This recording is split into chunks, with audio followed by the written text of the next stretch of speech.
Hello and welcome everybody here to the World Tennis Network. Our topic today is the forehand for beginners.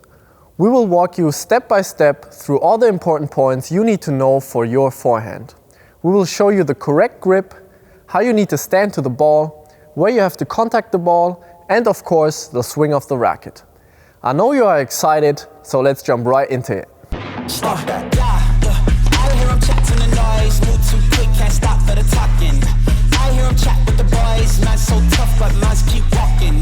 Just too sharp with the prize, white girls let your man please use caution. Cold like 0 degrees. First of all, we need to find the correct grip for your forehand.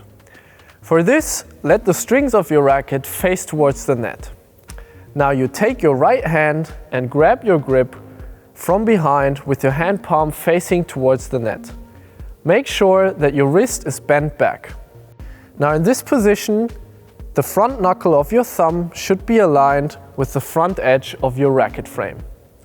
Of course, you can also slide a little bit to the back or to the front if this is more comfortable for you.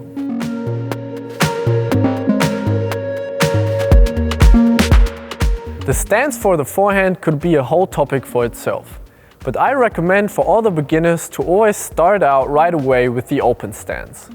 For this, your feet should be standing parallel and a little bit further than shoulder width next to each other. Now from this point, you slide with your left foot to the front until the heel of your left foot is aligned with the toes of your right foot. Now turn your toes in until they are pointing towards the net post on the right side. Now you have a perfect and solid position to hit a good and solid forehand.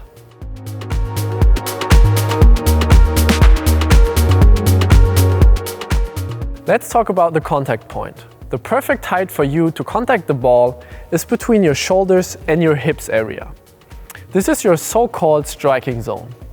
To find your exact contact point, all you have to do is straighten out your right arm to the front. Make sure that your right arm is completely straight or at least close to straight, and your wrist should be bent back. Also very important is that your racket face is flat during contact. It should never be open or closed.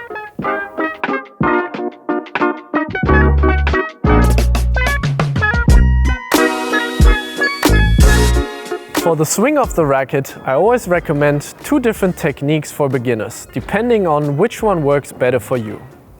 With the first technique, you reach out with your arm straight to the back. In this position, the tip of your racket should be pointing towards the fence behind you, and the cap of your grip should be pointing right on the ball. But make sure you're not only reaching out with your arm, but you're also turning your body in. From here, you want to swing your arm straight towards the ball. But make sure that while you're swinging, the racket is passing your body quite close. It should not be swinging too far out. Now with the second technique, you try to make a loop with your racket. For this, we start out in the position where your racket is in one line with your right shoulder. Your racket face should be pointing towards the right fence, and the tip of your racket should be pointing towards the roof. Now from this position, you try to make a loop with the racket by letting the racket head fall down towards the floor and swinging straight from here to the contact point. Now this whole motion should be as fluent as possible and of course be increasing in speed. Now after contacting the ball, you want to follow through the ball with your racket as far as possible towards the front. You turn your whole arm and you swing your right hand next to your left shoulder. In this position, your elbow should be quite high and the back of your right arm should be nearly touching your left shoulder.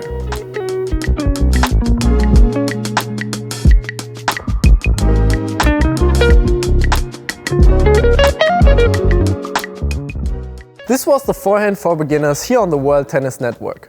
We showed you two different techniques. Try them both out and take the one whichever works best for you. If you still have any questions, write them in the comments below, we will answer them for you. And now smash the like button, subscribe to the WTN channel, and I can't wait to see you next time.